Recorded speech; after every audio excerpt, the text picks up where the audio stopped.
ನೋಡ್ತಾ ಇದ್ದೀರಾ TV46 ಮಲೆನಾಡು ವಾರ್ತೆಗಳು. ನಾನು ಮೇಘನಾ ಲೋಕೇಶ್. ಪ್ರವಾಸಿಗರ ಅನುಕೂಲಕ್ಕಾಗಿ ಮೂಲಭೂತ ಸೌಕರ್ಯವನ್ನು ಮಾಡಲು ಪ್ರವಾಸೋದ್ಯಮ ಇಲಾಖೆ ಸಿದ್ಧವಿದೆ ಎಂದು ಇಲಾಖೆಯ ಉಪನಿರ್ದೇಶಕ ತಿಪ್ಪೇಸ್ವಾಮಿ ತಿಳಿಸಿದ್ದಾರೆ.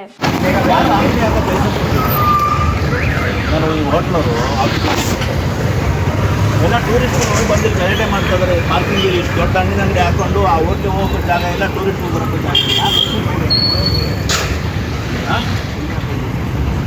ನಾನು ಕೇಳ್ತಾ ಇರೋದು ಲೈಸೆನ್ಸ್ ತಗೊಂಡಿದ್ಯಾ ಮುನ್ಸಿಪಾಲ್ಟಿಯಿಂದ?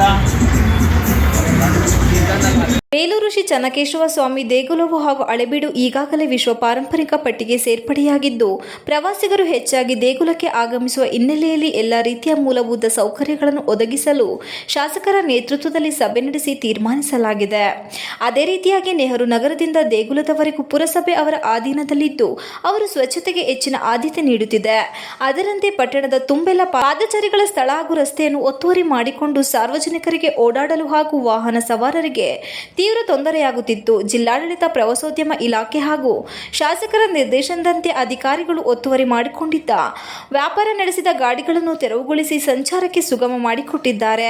ಹಾಗೆ ಮುಂದಿನ ದಿನಗಳಲ್ಲಿ ಪಾರ್ಕಿಂಗಿಗೆ ಯಾವುದೇ ಸಮಸ್ಯೆ ಆಗದಂತೆ ಪೊಲೀಸ್ ಇಲಾಖೆ ಮಾಡಿಕೊಟ್ಟರೆ ಸುಗಮ ಸಂಚಾರದ ಜೊತೆಗೆ ಪ್ರವಾಸೋದ್ಯಮದಿಂದ ಅಭಿವೃದ್ಧಿಪಡಿಸಲಾಗುತ್ತದೆ.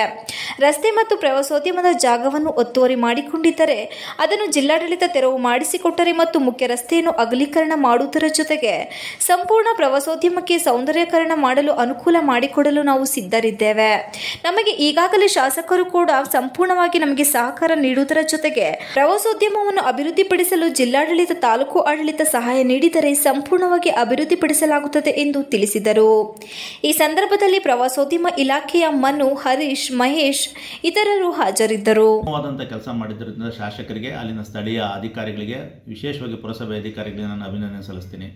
ಇದೇ ರೀತಿ ಅವರು ಗಟ್ಟಿಯಾಗಿ ನಿಂತು ಮತ್ತಷ್ಟು ಕಠಿಣ ನಿರ್ಧಾರಗಳನ್ನು ತೆಗೆದುಕೊಂಡು ವಿಶ್ವ ಮನ್ನಣೆ ಗಳಿಸುವಂತಕ್ಕಂಥ ಬೇಲೂರಿಗೆ ಮತ್ತಷ್ಟು ವಿಶ್ವ ದರ್ಜೆಯ ಸೌಲಭ್ಯಗಳನ್ನು ಅಭಿವೃದ್ಧಿಪಡಿಸಲಿಕ್ಕೆ ಎಲ್ಲರ ಸಹಕಾರ ನೀಡಬೇಕಂತೇಳಿ ನಾನು ಅವ್ರಿಗೆ ಈ ಮೂಲಕ ಕೋರ್ತೇನೆ.